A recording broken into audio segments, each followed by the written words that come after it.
her out of the San Francisco Bay. The patient fell deeply in love with Madeline after only a few encounters with the woman.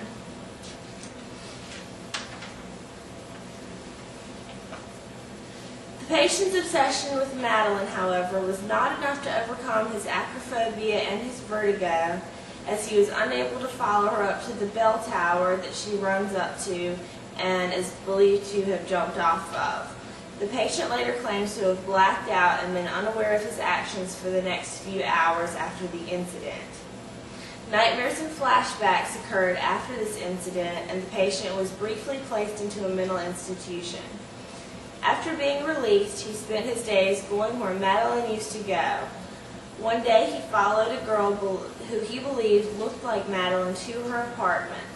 They befriended one another, and his obsessions became so strong that he pushed to transform this girl Judy into what Madeline looked like, from her hair, her clothes, and even her mannerisms. One night, as the two were getting ready to go out, the patient noticed a pendant on Judy's neck that reminded him of a pendant that Madeline used to wear. The patient drugged Judy up to the bell tower, where Madeline supposedly had committed suicide, for an instant overcoming his acrophobia and his vertigo. It is there that he learned that he was a pawn in the plan to kill the real Madeline, the wife of his friend, and that Judy had actually been the woman he had fallen in love with and been obsessed with all this time. A dark shadow appeared as they were on the bell tower, startling Judy as she stepped back, and she fell from the bell tower herself, leaving the patient to witness yet another horrific death involving heights. Now I'd like to speak a little bit about past history. There's not much known about the patient's psychiatric, developmental, or family psychiatric and medical history at this time. There were no physical examinations performed, but there were no physical abnormalities that were observed. I'd like to move on now to the mental status exam, although formal testing was not performed. Appearance.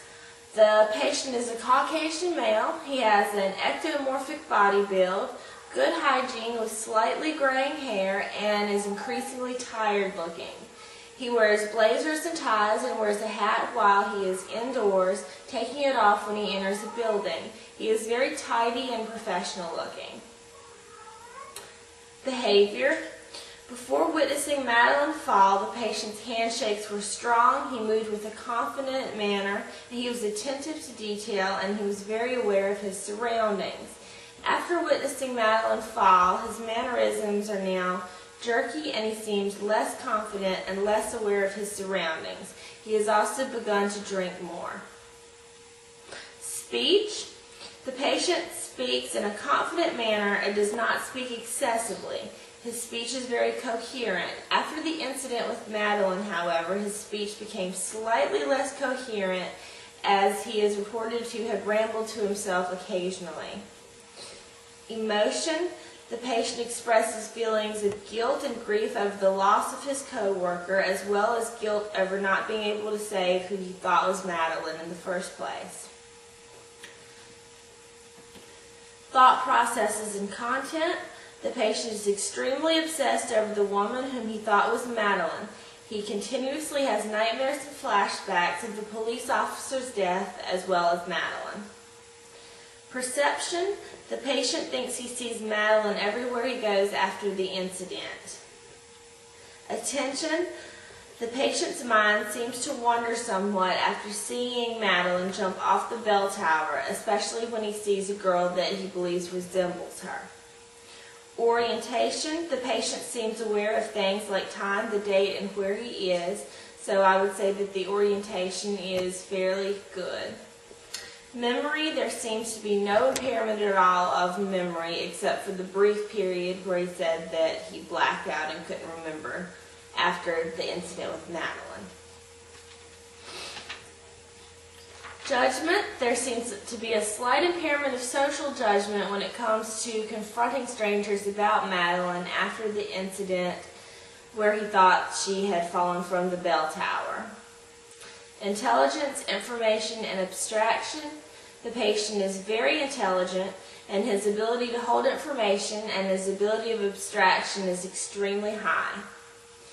Insight. The patient acknowledges that he has acrophobia and vertigo, but he does not seem to realize his deep obsessions with Madeline or that he suffers from post-traumatic stress disorder. Now I would like to move on to the summary of my principal findings for the patient. The patient is a middle-aged Caucasian male with no